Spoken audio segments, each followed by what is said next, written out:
I'm going to do a review on this Toro Time Master today. I've had it for about 2 months now. Let me get a mow in and we'll look at it.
The main reason I was looking into getting this Toro was the 30-inch deck.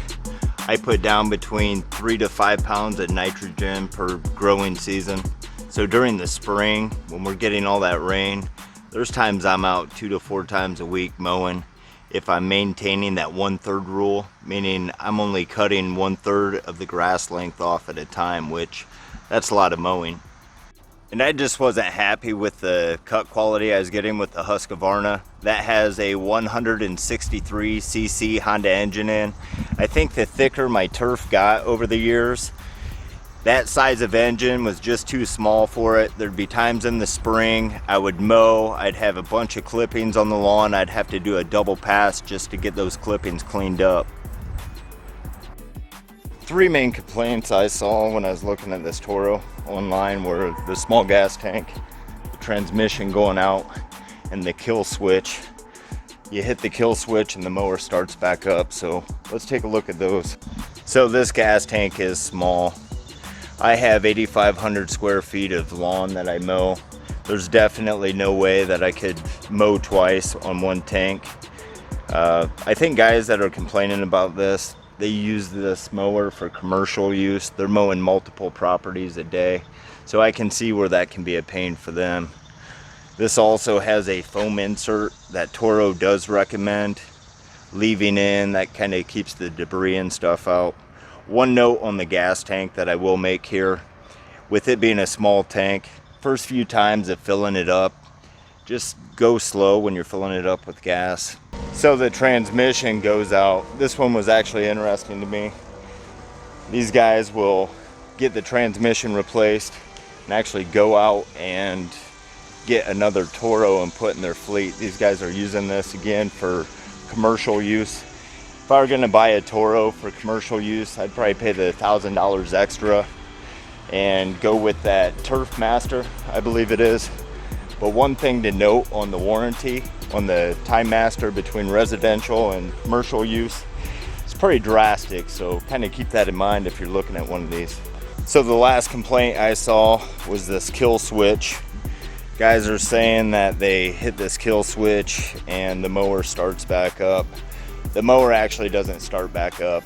This is a big machine, so you got to hold this kill switch down for about 3 seconds, and not really a big deal. So once you understand that you have to hold that down, you won't have any problems with that.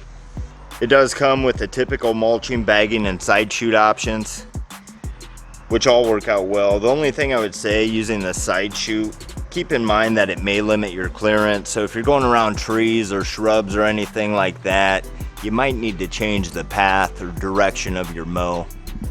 And this bag is big. A couple weeks ago I was taking two inches off my lawn. We've gotten a lot of rain here in Northwest Ohio. So my 8,500 square feet of turf, I actually emptied this bag only 5 times. So I'm getting roughly 1,700 square feet of clippings in this. But also keep in mind I was taking 2 inches off, which I typically won't be doing that. So the mulching option, this is one that I'll use and continue to use the most. If you remember, I said my 163cc Honda engine just wasn't cutting through the grass like I wanted to.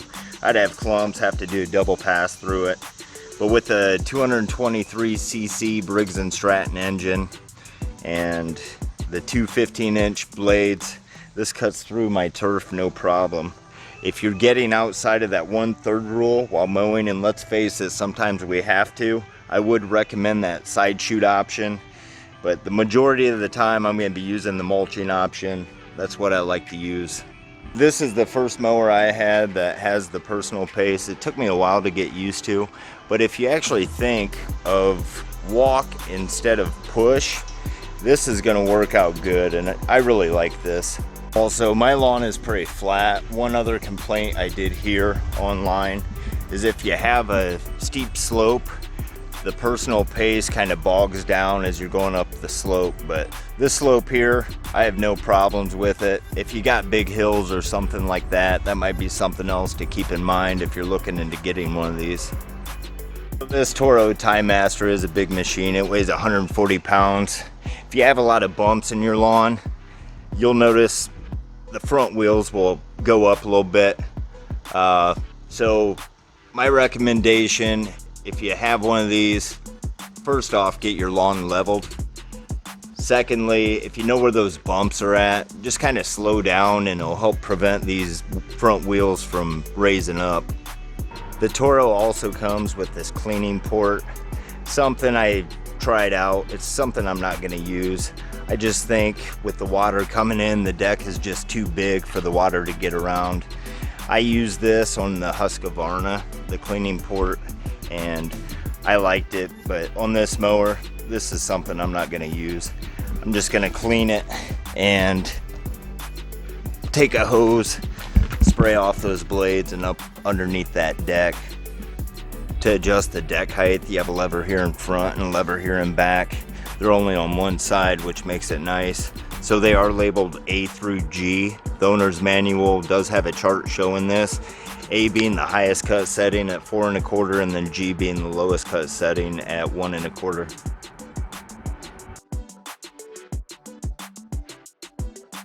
The cut quality is good. I mow between 2 3/4 inch and 3 1/4 inch, so I get a good quality cut. If you were to go below that and had a uneven lawn, I could see maybe with the 30-inch deck, you would see the uneven cut a little more, but where I'm mowing at, it works out good. So with this being a 30-inch deck, it's obviously going to take up more space than what a 21-inch mower would. But this handle lifts up like this, which really cuts down on the amount of space you're using.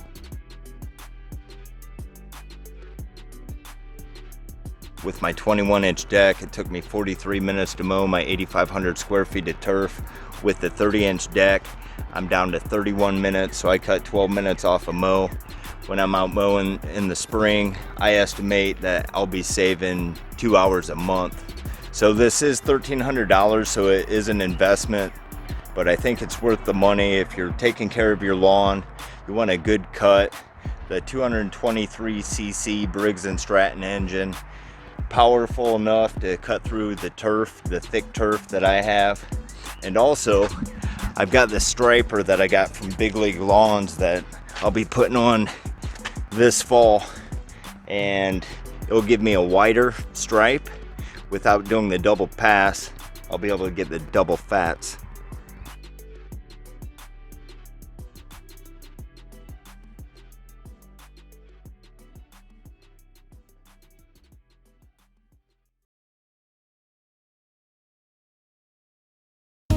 Hope you guys enjoyed that review on the Toro Time Master.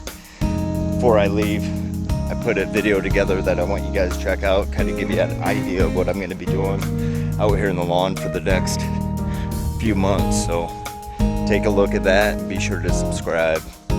Have a good day.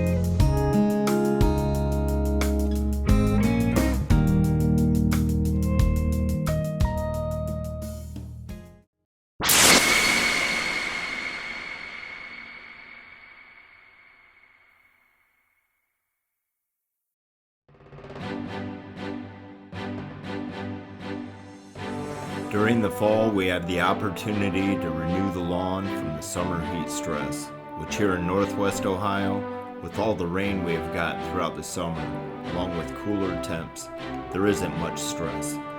But that doesn't mean there isn't work to be done. Whether it be grub damage, fungus problems, or weed problems, fall is the best time to revive that lawn. In a few days, I'll be starting my lawn renewal project that I do every fall. This typically involves an overseeding, top dressing with some peat moss, and heavy fertilizing. But this fall, I'm trying a few new things. For this lawn project, I'll be using an electric dethatcher for the first time, a plugger, and a flamethrower, which the neighbors love that. I'll be plugging my lawn with one of the greenest grass strains available, Midnight Kentucky Bluegrass, using plugs that I started in July, along with some consistent doses of fertilizer all the way up until I put this lawn to rest for the winter. I'm not sure how this project is going to work out, but I do know that the lawn I see today isn't going to look that great in a couple days.